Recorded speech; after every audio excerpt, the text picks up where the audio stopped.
हरे कृष्णा दोस्तों। आज जैसा कि आपको पता है कि अभी आने वाली एकादशी जो है उसका नाम क्या है, हमें क्या भोग लगाना है भगवान को, हमें किस प्रकार का सेवा उन्हें देना है, कौन सी चीज़ों का हमें भोग लगाना है, कौन से चीज़ों किस कलर का वस्त्र को पहनाना है। इन सभी बातों को हम ध्यान में रखते हुए अपनी एकादशी का व्रत का पूरा करते हैं। तो एकादशी में सबसे पहले जो नियम का पालन करना होता है, हमें दसवीं तिथि से ही नियम का हमें पालन करना होता है, क्योंकि अगर हमने दसवीं तिथि से नियम का पालन नहीं किया दोस्तों तो हमें एकादशी का पूरा फल नहीं मिलता है। ऐसे तो भगवान बहुत दयालु हैं, अगर आप सिर्फ नाम जाप भी कर लेते हैं फिर भी आपको भगवान आपके मन चाहे व्रत को सफल करने में और मन चाहे चीज़ों का पूर्ति करते हैं। तो उसका मतलब ये नहीं है, हमें अपनी तरफ से भी जिस तरह भगवान दयालु है उस तरह से हमें भी अपनी तरफ से भी भगवान को सेवा उसी प्रकार से देना चाहिए जैसे कि किसी चीज़ की कमी ना हो।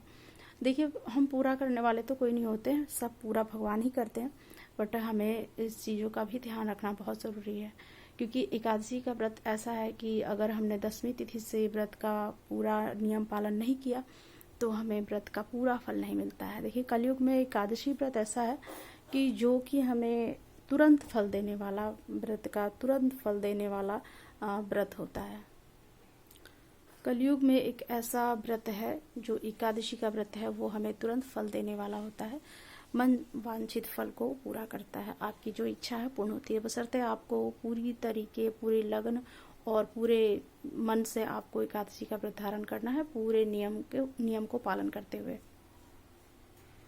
देखिए, हर एक एकादशी अपने आप में बहुत महत्व है और बहुत महान है, लेकिन ये जो एकादशी है तो सभी एकादशी में सबसे बड़ी एकादशी है। इसका नाम है पाप मोक्षिणी एकादशी, क्योंकि इसके नाम से ही प्रतीत होता है कि जितने भी हमसे गलती से अनजाने में जो पाप होते हैं, जैसे चींटी है, मक्खी है, मच्छर है, उन सबों का जो मृत्यु होता है हमसे पैरों से चलने से, लगने से, तो छोटे छोटे पाप होते रहते हैं जाने अनजाने में, तो हम उसका कुछ कर नहीं सकते। इसलिए हमें भगवान ने एक पाप मोक्षिणी एकादशी जो है उसको करने का ये भगवान ने हमें दिया है कि इसे करने के बाद आपको पूरा जो पाप का है मोक्ष आपको मिलेगा पाप से।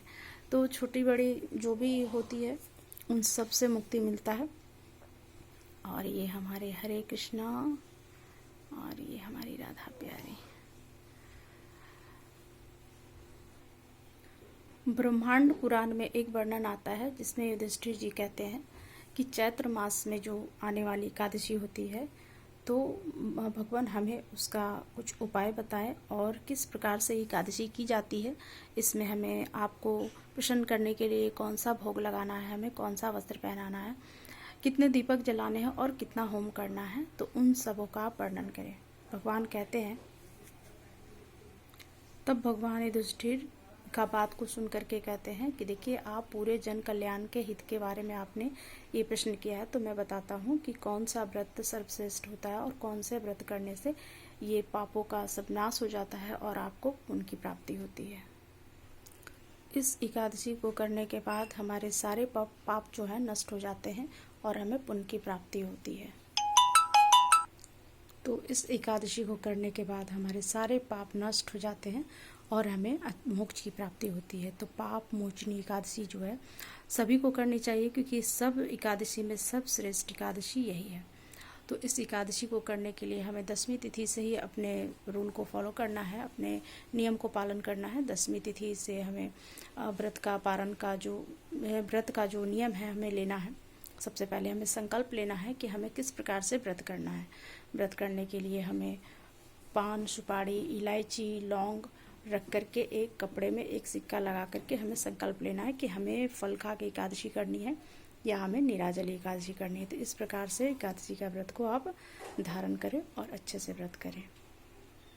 तभी युधिष्ठिर को भगवान ने बताया कि एक ऋषि थे, वो वन में तपस्या कर रहे थे, तप कर रहे थे, तो इंद्र जो थे नीचे विहार करने आए और देखे कि ये ऋषि जो है बहुत तपस्वी हैं, बहुत तपस्या कर रहे हैं, तो इनकी तपस्या को भंग करना चाहिए। तो उन्होंने एक स्वर्ग से अप्सरा को भेजा उन्हें ऋषि का जो व्रत था उसे भंग करने के लिए, क्योंकि वो जब ऋषि जो थे वो व्रत को जब कर लेते वो अपने पूरे मंजू घोष नामक एक अप्सरा थी। वो अप्सरा धरती पे आई और ऋषि का जो तप था उसे भंग कर दिया उन्होंने। भंग करने के बाद ऋषि मोहित हो गया और मोहित होने के बाद वो उसी अप्सरा के साथ वो रहने लगे।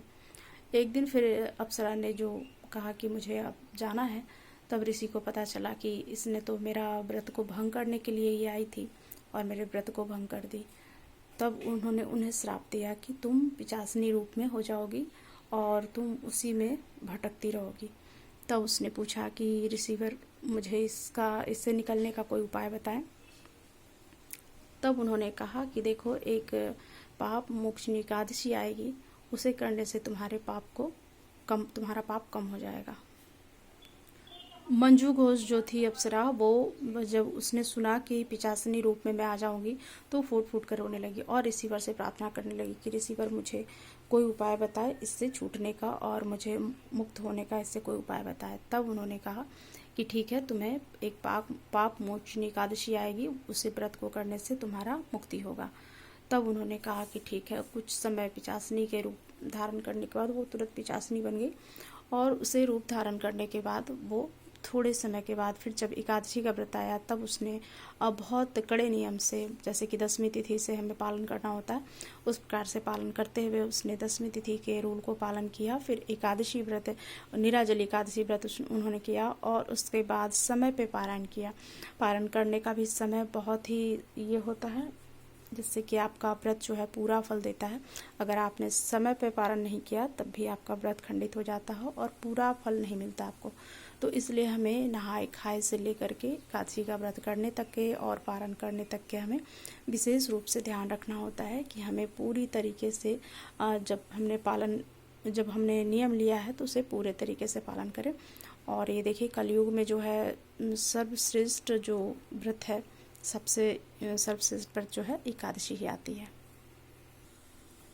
तब जब एकादशी का व्रत आया, मंजू घोष ने एकादशी का व्रत किया और फिर लेकिन उससे पहले वो एक ब्राह्मण के पास गई। उन्होंने पूछा कि ऋषिवर, मुझे श्राप मिला है पिशाचिनी योग में जाने का, तो मैं कौन सा व्रत करूं जिससे मुझे मुक्ति मिलेगा। तब ऋषिवर ने कहा कि आपके साथ साथ आपको उन ऋषिवर को भी एकादशी का व्रत करना पड़ेगा, क्योंकि उन्होंने भी इसमें पूरा साथ है उनका, तो इसलिए उनका जब तक एकादशी का व्रत वो भी नहीं करेंगे, आप दोनों को मुक्ति नहीं मिलेगी। तब उन दोनों ने एकादशी का व्रत किया और वो पिशाचिनी रूप से मुक्त हो गई। और ये महान एकादशी का व्रत उन्होंने बहुत कड़े नियम से उन्होंने संपूर्ण किया और वो पिशाचिनी रूप से बाहर आई। देखिए, एकादशी व्रत करने के लिए हमें पंचामृत बहुत ज़रूरी होता है।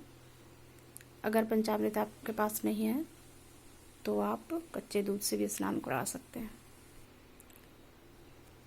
अगर दूध भी आपके पास नहीं है तो आप गंगा जल से स्नान करवा सकते हैं। देखिए, आपका मन शुद्ध है तो सब कुछ आपका सही नियम से सही पूजा होगा आपको। ये देखिए, हमारे विग्रह जो है,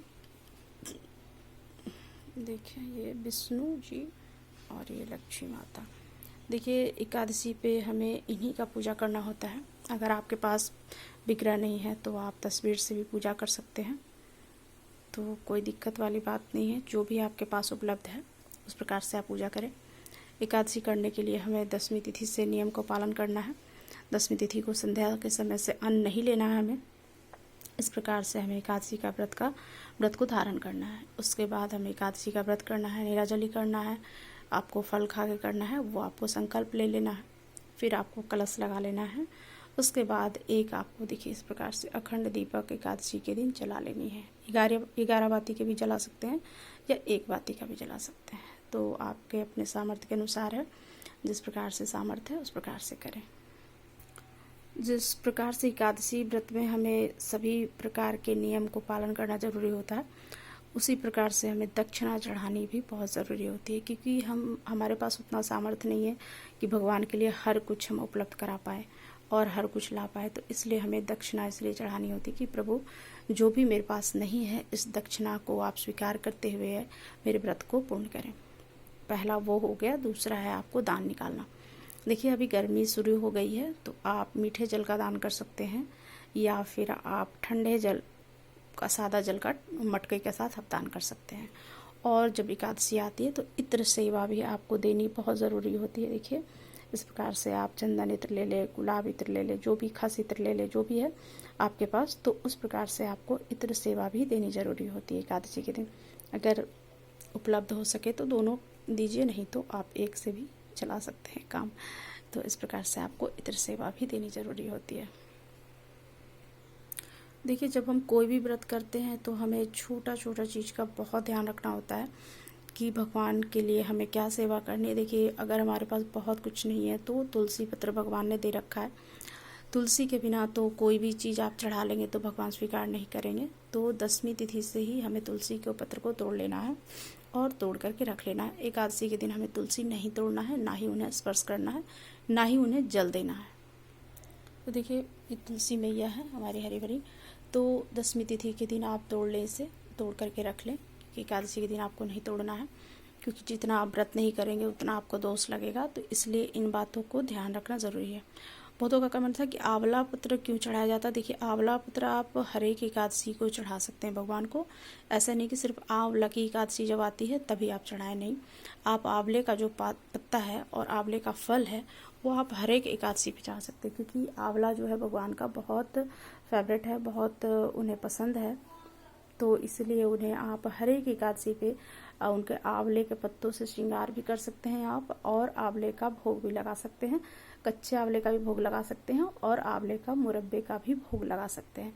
देखिए, पूरी तरीके से आप पे डिपेंड करता है। आपके पास घर में वृक्ष है तो आप एकादशी के दिन आंवले के पत्ते से भगवान का श्रृंगार कर सकते हैं। आप भोलेनाथ का भी और राधा कृष्ण का भी श्रृंगार कर सकते हैं। तो भगवान कहते हैं कि कोई भी जो व्रत है उसे आप दिल से करेंगे, पूरे दिल से करेंगे, शुद्ध मन से करेंगे, तो कोई समान है या नहीं है उससे हमें कोई फ़र्क नहीं पड़ता। और देखिए, उस दिन माला जाप भी बहुत ज़रूरी होता है।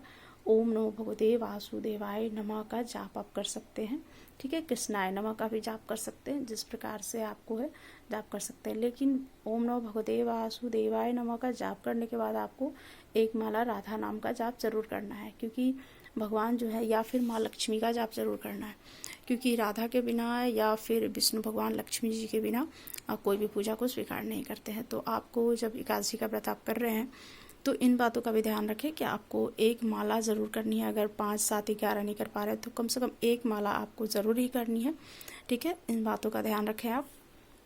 तो एक माला आपको पूजा करने के बाद आपको छोटा सा होम करना है। देखिए, इस प्रकार से, देखिए, आप बहुत बड़ा होम नहीं कर सकते दोस्तों। तो इस प्रकार से देखिए, ये होम की प्याली आती है, ये जो ऊपर वाला है ये धूप है और इसके अंदर जो है गुगल है।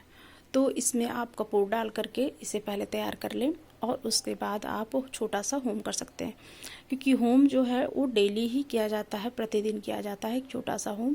इसमें कुछ आपको धूप डालने हैं। धूप में आप तिल, जौ, चावल, जो भी है, रोली, कपूर, गुड़ मिला करके उसे तैयार कर लें। और तैयार करने के बाद इसे कपूर जला करके तैयार कर लें और उसमें 5, 7, 11 के क्रम में आपको होम करना है।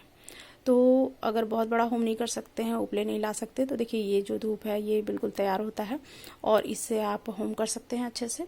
तो आप इसे जला करके और इसमें आपको होम, क्योंकि बिना होम के भी आपका पूजा को जो है पूर्ण नहीं होता और पूरा फल नहीं मिलता। तो इसलिए आपको होम करना भी बहुत ज़रूरी है दोस्तों। और उसके बाद दान करना। दान आप पारण करने से पहले दान का सामान निकाल लें, जो भी आपको दान करना है।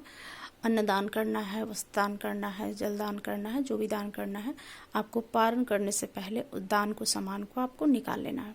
निकालने के बाद आपको, अगर मंदिर दूर है या फिर आप नहीं जा पा रहे हैं, तो उसे आप निकालने के बाद साइड रखने के बाद आप भगवान को नमस्कार करते हुए और प्रार्थना करते हुए कि जो भी हमसे भूल चूक हुई हो उसे क्षमा करते हुए आप मेरी पूजा को स्वीकार करें और मेरे प्रसाद भोग को स्वीकार करें। और हमसे जो भी गलती हो गई हो, जो भी, क्योंकि मुझे पूजा करना नहीं आता, तो आप क्षमा करें। तो इस प्रकार से क्षमा याचना भगवान से करते हुए, क्योंकि क्षमा याचना हमें है कि डेली ही जब हम पूजा करते हैं तो हमें डेली ही करना होता है। उसके बाद जब हम भगवान को स्नान करवाते हैं, अगर पंचामृत स्नान है तो ठीक है, नहीं तो सादे जल से भी स्नान करवा सकते हैं, गंगा जल से भी स्नान करवा सकते हैं। तो आपके पास जिस प्रकार से सुविधा है दोस्तों, उस प्रकार से आप स्नान करवा सकते हैं। स्नान करवाने के बाद उन्हें वस्त्र पहना सकते हैं। देखिए, वस्त्र हम इस प्रकार से सिल करके पहना लेते हैं, ठीक है, भगवान को। उसके बाद हमें कलावा का वस्त्र पहनाना ज़रूरी होता है, क्योंकि कितना भी आप वस्त्र पहना ले, लेकिन आपको कलावे का जो वस्त्र है वो समर्पित करना बहुत ज़रूरी होता है। तो इस प्रकार से छोटी छोटी बातों को ध्यान में रखते हुए हमें संकल्प ले लेना है, कलश लगा लेना है, दीपक जला लेना है, दक्षिणा भी चढ़ाना है, दान भी निकालना है। इस प्रकार से आंवले का वृक्ष है आपके घर में, केले का वृक्ष है, तो उस दिन हल्दी डाल करके 1 लोटा जल केले और आंवले के वृक्ष में भी आप डाल सकते हैं। आपके घर में लगा है तो ठीक है, नहीं तो मंदिर आप जा सकते हैं तो ठीक है, नहीं तो आप जो भी विग्रह है आपके पास जो भी है तो उससे आप सेवा कर सकते हैं, उनकी पूजा कर सकते हैं। देखिए हमारे शंभुनाथ, तो शंभुनाथ जो देखिए, इन्हें कनेर का जो पुष्प होता है दोस्तों बहुत ही प्रिय होता है, बहुत ही इनका पसंदीदा। आपके पास कोई फूल नहीं है तो सिर्फ आप एक कनेर का भी पुष्प चढ़ाते हैं। अगर बेलपत्र भी नहीं है तो कोई बात नहीं, अगर आप कनेर का पुष्प चढ़ा देते हैं तो भगवान बहुत ही प्रसन्न होते हैं और बहुत ही उत्तम फल देते हैं। तो इस प्रकार से हमें आंवले का जो पत्ता है या आंवले का भोग जो है भगवान शंकर को भी लगा सकते हैं आप एकादशी के दिन। तो इस प्रकार से हमें पूजा करनी है। भगवान गणेश को जो है दुर्वा पसंद है तो उन्हें दुर्वा समर्पित कर देते हैं। माता को पान प्रिय है तो पान समर्पित कर देते हैं। अभी देखिए नवरात्रि आने वाली है तो अभी उनका जो है साज सज्जा श्रृंगार अभी होना बाकी है, क्योंकि अभी उनका सेवा शुरू होगा। तो इस प्रकार से फिर छठ पूजा भी आने वाला है तो उसका भी तैयारी करना है। तो सभी प्रकार की तैयारियों को लेते हुए हमें एकादशी का व्रत अपना करना है और अच्छे से करना है, क्योंकि ये जो पाप मोचन एकादशी जो है वो सभी पापों को हरने वाला है। इससे प्रतीत होता है सभी पापों को हरने वाला है और आपको मोक्ष प्रदान करने वाला है। तो इस प्रकार से आप एकादशी का व्रत करें और छोटे छोटे बातों का। और देखिए सौंफ जो होता है, मैं दिखा दूँ, गर्मियों में जो होता है ये सौंफ है, ये मीठा सौंफ इसे कहा जाता है दोस्तों। तो ये जो है भगवान के जल में डाल के हम पूरे गर्मी में मिश्री और सौंफ का जल जो है भगवान को 1 ग्लास में प्लेन जल लगाएं और 1 ग्लास में ये सौंफ से भरा हुआ ग्लास और इसमें कुछ गुड़ डाल दें या फिर मिश्री डाल करके आप मिठाई से कर लें और इस प्रकार से आप इनको जल लगा सकते हैं। देखिए जब नवरात्रा आएगा तो माता रानी को भी गर्मियों में जो नवरात्रा होता है दोस्तों, तो ये सौंफ और गुड़ डला हुआ जो जल होता है उसी से माता को 9 दिन स्नान कराया जाता है, क्योंकि बहुत गर्मी होती है, बहुत ताप होता है, तो इसलिए सौंफ जो होता है ये ठंडक करता है। तो माता रानी का सेवा में भी 9 दिन का जो गर्मियों का सेवा होता है तो ये इसे जो कहा जाता है कि सौंफ है जो ये ठंडक पहुंचाता है। तो ये सौंफ और गुड़ डाल करके माता को स्नान करवाना होता है 9 दिन। तो इन सब बातों को भी ध्यान रखना होता है। आप गर्मी शुरू हो गई है तो अभी भगवान को भी छोटे लड्डू गोपाल है, बड़े वाले राधा कृष्ण हैं, सभी को आप जल में सौंफ को डाल करके स्नान करवाते हैं तो बहुत ही अच्छा होता है, बहुत ही उत्तम होता है।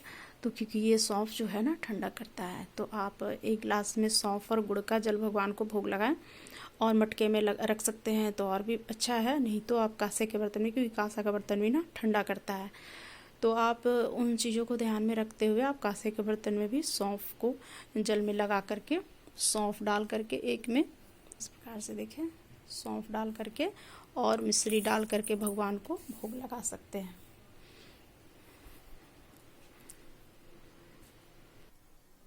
लाइट चली गई तो अंधेरा अंधेरा दिखेगा। तो इसी प्रकार से एकादशी का व्रत आप लोग भी करें और अच्छे से साज सज्जा श्रृंगार करें भगवान का। आंवले के पत्ते से श्रृंगार कर सकते हैं, आंवले का भोग लगा सकते हैं।